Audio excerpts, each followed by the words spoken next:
दोस्तों, इस वीडियो में हम बात करेंगे एक ऐसी फिल्म के बारे में जो कि एक टाइम पर बच्चों की फेवरेट फिल्म हुआ करती थी और शायद आप में से भी बहुत सारे लोगों ने अपने बचपन में ये फिल्म जरूर देखी होगी। फिल्म का नाम है जजंत्रम ममंत्रम, जहाँ पर एक बहुत ही जायंट साइज का आदमी एक छोटे लोगों के आइलैंड में पहुंच जाता है जहाँ के लोग साइज में उससे बहुत ज्यादा छोटे हैं। उस टाइम पर फिल्म जजंत्रम ममंत्रम के छोटे छोटे प्रोमोस को टीवी पर देखने के बाद ही बच्चे बहुत ज्यादा एक्साइटेड हो जाते थे,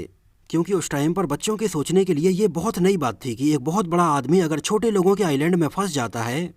तो वहाँ पर उसके साथ कैसी कैसी चीज़ें हो सकती हैं, ये सोचकर बच्चों को बहुत ज़्यादा मज़ा आता था। जहाँ पर छोटी छोटी चिड़ियाँ, लोगों के रहने के बहुत ही छोटे छोटे घर और इन सारी चीज़ों के बीच में ये इतनी जायंट साइज का आदमी, ये सोचकर ही बच्चों के चेहरे पर एक मुस्कान आ जाती थी, क्योंकि उस टाइम पर बच्चे भी इन सारी चीज़ों को बहुत अच्छे से इमेजिन कर पा रहे थे। एक्चुअली अगर देखा जाए तो फिल्म जजंत्रम ममंत्रम की कहानी सन 1726 में लिखे गए जोनाथन स्विफ्ट के द्वारा लिखे गए एक नोवेल गुलिवर्स ट्रेवल्स पर आधारित थी, जिस नोवेल में भी हमें ऐसी ही कहानी पढ़ने के लिए मिली थी, जहां पर एक बहुत जायंट साइज का आदमी बोनी लोगों के देश में यानी कि लिलीपुट लोगों के बीच में चला जाता है। तो फिल्म जजंत्रम ममंत्रम की एक मेन थीम यहीं से ली गई थी। इसके अलावा छोटे लोगों के आइलैंड पर पहुंच जाने के बाद वहां पर एक राक्षस झामुंडा के जो सीन दिखाए जाते हैं, जो कि वैसे तो ज्यादातर कुंभकर्ण के जैसा सोता ही रहता है, लेकिन जब वो जागता है तो वहां पर आइलैंड में रहने वाले छोटे लोगों को खाकर अपनी भूख बुझाता है। फिल्म के ये बहुत सारे सीन गुजरात के एक बहुत ही फेमस नाटक बकासुर से लिए गए थे और इस तरह से बकासुर और गुलिवर्स ट्रेवल्स की कहानियों को मिलाकर बनी थी फिल्म जजंत्रम ममंत्रम, जिसको 30 मई सन 2003 को सिनेमा घरों में रिलीज किया गया था। इस action fantasy comedy children film को डायरेक्ट किया था सुमित्रा रानाडे ने, जो कि उनकी बतौर डायरेक्टर बॉलीवुड में पहली फिल्म थी। हालांकि सुमित्रा रानाडे इसके पहले बहुत सारी शॉर्ट फिल्मों को डायरेक्ट कर चुके थे और उन्होंने अपना डेब्यू इस तरह की आउट ऑफ द बॉक्स कहानी वाली फिल्म से ही किया था, जिस टाइप की अनकन्वेंशनल कहानी के ऊपर फिल्म बनाने से बहुत सारे लोग एकदम पीछे हटते थे,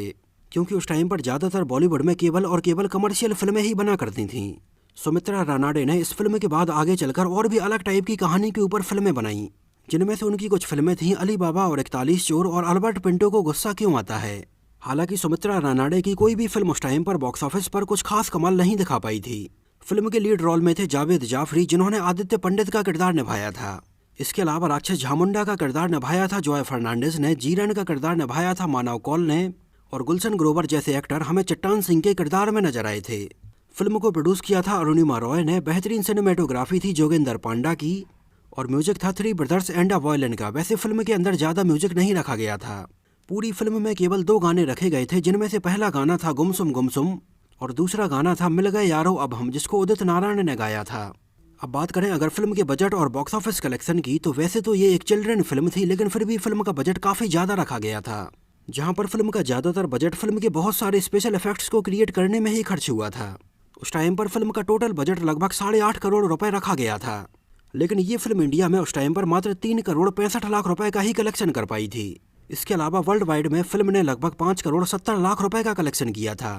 और उस टाइम पर यह फिल्म बॉक्स ऑफिस पर फ्लॉप ही नहीं, डिजास्टर साबित हुई थी। फिल्म जजंत्रम ममंत्रम को उस टाइम पर सिनेमा घरों में देखने के लिए मात्र 12,89,000 लोग आए थे और ये फिल्म सन 2003 में बॉक्स ऑफिस पर पैसे कमाने के मामले में 36वें नंबर पर रही। हालांकि वैसे तो फिल्म का सब्जेक्ट और ये पूरी की पूरी फिल्म एक चिल्ड्रन फिल्म ही थी, लेकिन फिर भी इसको थोड़ी और अच्छा कलेक्शन करना चाहिए था। लेकिन किसी फिल्म को सिनेमा हॉल में देखने जाने के लिए केवल और केवल बच्चों की मर्जी बस नहीं चलती है। जब तक उनके पेरेंट्स खुद बच्चों को ये फिल्म दिखाने के लिए नहीं ले जाते, तब तक बच्चे ये फिल्म देखने के लिए नहीं जा सकते थे और शायद यही एक रीजन था कि ये फिल्म कमाई के मामले में बहुत ज़्यादा पीछे रही। अगर सन 2003 की टॉप 5 फिल्मों की बात करें तो इसमें पहले नंबर पर फिल्म थी ऋतिक रोशन की कोई मिल गया, दूसरे नंबर पर थी कल हो ना हो, तीसरे नंबर पर थी द हीरो, चौथे नंबर पर थी मुन्ना भाई MBBS और 5वें नंबर पर थी बागवान। फिल्म जजंत्रम ममंत्रम को IMDb पर 5.9 आउट ऑफ 10 रेटिंग मिली हुई है। फिल्म जजंत्रम ममंत्रम जावेद जाफरी के कैरियर के लिए काफ़ी इंपॉर्टेंट फिल्म रही। जावेद जाफरी जो कि 70s और 80s के जाने माने कॉमेडियन जगदीप के बेटे थे,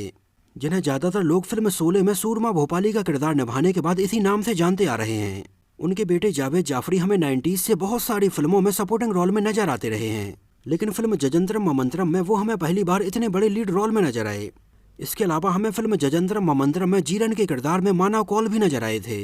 जिनकी बतौर एक्टर उस टाइम पर बॉलीवुड में ये डेब्यू फिल्म रही। हालांकि उस टाइम तक मानव कौल को बहुत ज़्यादा लोग नहीं जानते थे, लेकिन आगे चलकर मानव कौल ने फिल्म काय पोचे, सिटी लाइट्स, तुम्हारी सुलू और जॉली LLB 2 जैसी फिल्मों में बहुत ही इंपॉर्टेंट किरदार निभाए। इसके अलावा भी मानव कौल ने आगे चलकर और भी बहुत सारी फिल्मों में काम किया और आज उन्हें बहुत सारे लोग जानते हैं। लेकिन शायद आप में से बहुत सारे लोगों ने उन्हें उनकी पहली फिल्म जजंतरम ममंतरम में नोटिस भी नहीं किया होगा। एक्चुअली फिल्म जजंतरम ममंतरम के रिलीज होने के बहुत साल पहले सन 1996 में जाने माने एक्टर जैकी श्रॉफ कुछ ऐसे ही टॉपिक के ऊपर एक पूरा का पूरा टीवी सीरियल बनाने के बारे में प्लान कर रहे थे। हालांकि उस टाइम पर इस टीवी सीरियल को लेकर पूरी प्लानिंग हो जाने के बावजूद भी जैकी श्रॉफ ने इसको बीच में ही छोड़ दिया था, क्योंकि उस टाइम पर जैकी श्रॉफ खुद बहुत सारी फाइनेंशियल प्रॉब्लम से गुजर रहे थे। क्योंकि उस टाइम पर जैकी श्रॉफ की बहुत सारी फिल्में एक के बाद एक फ्लॉप होती जा रही थीं, और ये वही समय था जिस टाइम पर मिथुन चक्रवर्ती ने जैकी श्रॉफ की बहुत ज़्यादा मदद की और उन्हें अपने साथ काम करने के लिए ऊटी बुला लिया। और उस टाइम पर जैकी श्रॉफ को शपथ जैसी बहुत सारी फिल्मों में अपने साथ काम करने का मौका दिया, जिसकी वजह से आगे चलकर जैकी श्रॉफ फाइनेंशियल प्रॉब्लम से तो बाहर आ गए थे, लेकिन आगे चलकर उन्होंने ये टीवी सीरियल बनाने का आइडिया कैंसिल कर दिया था। और इसके लगभग 7 साल बाद फिल्म जजंतरम ममंतरम बनाई गई थी। फिल्म के मेकर्स को उस टाइम पर इसमें रखे गए बहुत सारे स्पेशल इफेक्ट्स के लिए बहुत मेहनत करनी पड़ी थी, जहां पर लगभग 2 घंटे की लंबाई वाली इस फिल्म में लगभग 1 घंटे के पूरे स्पेशल इफेक्ट्स ही रखे गए थे। जहां पर सबसे ज़्यादा मेहनत करनी होती थी जावेद जाफरी को जब गाँव वालों से इंटरेक्शन करना होता था, क्योंकि उस टाइम पर केवल एक ही फ्रेम में हमें एक इतना बड़ा ऑब्जेक्ट और बहुत सारे छोटे छोटे ऑब्जेक्ट को एक साथ दिखाना होता था। एक्चुअली इन सारे सीन्स को शूट करने के लिए ब्लू स्क्रीन का यूज किया गया था, जहां पर पहले सेपरेटली केवल और केवल जावेद जाफरी के सीन शूट किए जाते थे, और जावेद जाफरी के इन सारे सीक्वेंस में उनके पीछे ब्लू स्क्रीन का यूज किया जाता था। और जब जावेद जाफरी को छोटे लोगों से इंटरेक्शन करना होता था तो वहां पर कुछ पॉइंट बनाए जाते थे, और उन रेफरेंस पॉइंट पर छोटे छोटे गुड्डे गुड़ियाओं को रखकर जावेद जाफरी को एक रेफरेंस पॉइंट दिया जाता था, जिनकी तरफ देखकर यह इशारा करके जावेद जाफरी अपने डायलॉग्स को आसानी से बोल पाते थे। और जब जावेद जाफरी के ये सारे सीन शूट हो जाते थे तब बाद में इन सारे छोटे लोगों के सीन शूट किए जाते थे, जिनको भी पूरा का पूरा ब्लू स्क्रीन पर ही शूट किया जाता था। और जब इन छोटे लोगों को जावेद जाफरी से बात करनी होती थी या कोई इंटरेक्शन करना होता था तो वहाँ पर जावेद जाफरी को रेफरेंस बनाने के लिए बहुत बड़े बड़े बांस के बम्बू लगाए जाते थे, जिससे कि ये सारे लोग ऊपर बम्बू को देखकर अपनी एक्टिंग कर सकें। और इस तरह से अलग अलग शूट किए गए इन सारे सीक्वेंस को मिलाकर एक स्क्रीन में दिखाया जाता था, जिसका फाइनल रिजल्ट वैसा होता था जो हमें फिल्म में देखने के लिए मिलता है। इस वजह से उस टाइम पर फिल्म के छोटे छोटे सीक्वेंस को भी फिल्माने में बहुत ज़्यादा स्ट्रगल करना पड़ा था,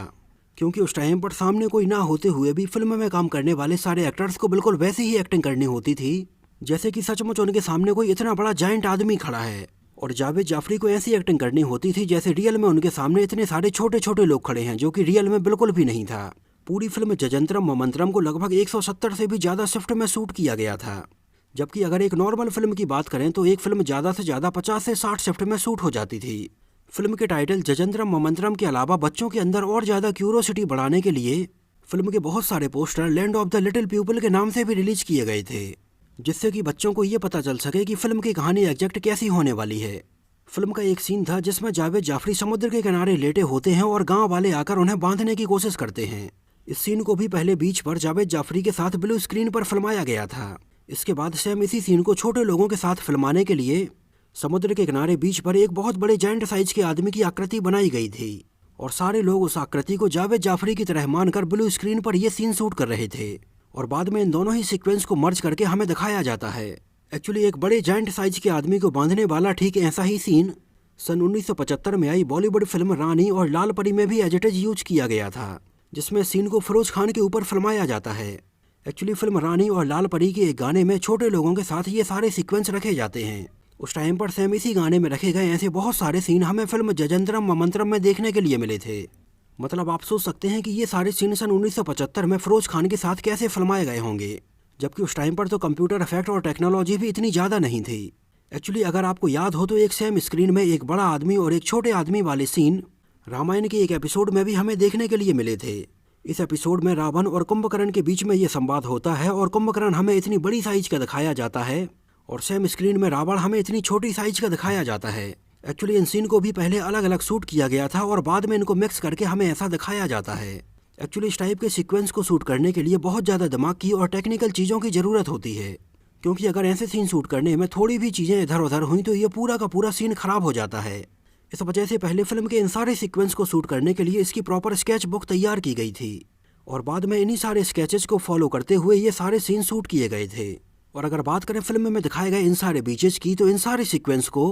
पालघर महाराष्ट्र के नारपड़ बीच पर फिल्माया गया था, जहां पर समुद्र के किनारे बहुत सारे पेड़ लाइन से लगे हैं और ये जगह देखने में काफ़ी खूबसूरत लगती है। फिल्म जजंतरम ममंतरम में दिखाए गए ये सारे बीच वाले सीन यहीं पर फिल्माए गए हैं, इसके अलावा इसी बीच पर और भी बहुत सारी फिल्मों की शूटिंग हो चुकी है, जैसे शाहरुख खान की फिल्म डॉन के बहुत सारे सीन सेम इसी बीच पर शूट किए गए थे।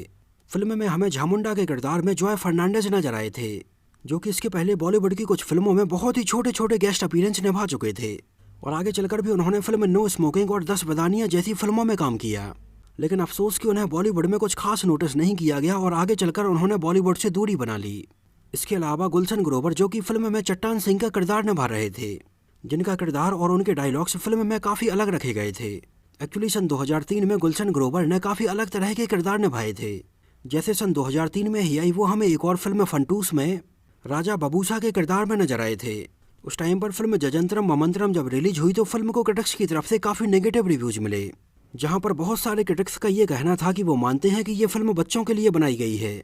लेकिन फिर भी ये फिल्म हातिम ताई, मकड़ी और छोटा चेतन जैसी फिल्मों जैसी नहीं है, जो कि बच्चों को बहुत अच्छे से एंगेज करके रख सकें। बहुत सारे क्रिटिक्स ने कहा कि फिल्म का स्टार्टिंग पॉइंट और एंड बिल्कुल अधूरा सा लगता है। जैसे फिल्म की स्टार्टिंग में हमें जावेद जाफरी का बिल्कुल भी बैकग्राउंड नहीं दिखाया जाता है। फिल्म की शुरुआत होती है जहां पर कुछ दोस्त एक बाबा से उसके बारे में पूछते हुए दिखाई देते हैं और वो बाबा उसके बारे में बताता भी है, लेकिन हमें फिल्म के आखिरी में ये नहीं दिखाया जाता है कि वो बाबा आखिर कौन था और कहाँ से आया था और आखिरी में कैसे जावेद जाफरी इन छोटे लोगों के द्वीप से मुंबई वापस पहुंचते हैं। इस वजह से इस फिल्म से शायद बच्चे भी उतने अच्छे से नहीं जुड़ पाएंगे। हालांकि ये फिल्म सिनेमा हॉल में तो उतनी ज़्यादा पसंद नहीं की गई, लेकिन जब ये टीवी पर आई तो बच्चों ने इसको काफ़ी पसंद किया। क्या आपने फिल्म जजंतरम ममंतरम देखी है या नहीं? अगर आपने देखी है तो ये फिल्म आपको कैसी लगी हमें कमेंट में ज़रूर बताइए। और अगर ये वीडियो आपको पसंद आया हो, मेरी मेहनत आपको पसंद आई हो, तो इसको प्लीज़ लाइक करके मुझे इस बात का जवाब जरूर दीजिए। तो मिलते हैं किसी नए वीडियो में किसी नई मूवी से जुड़े बहुत सारे अननोन फैक्ट्स और ऐसे ही रोचक बातों के साथ।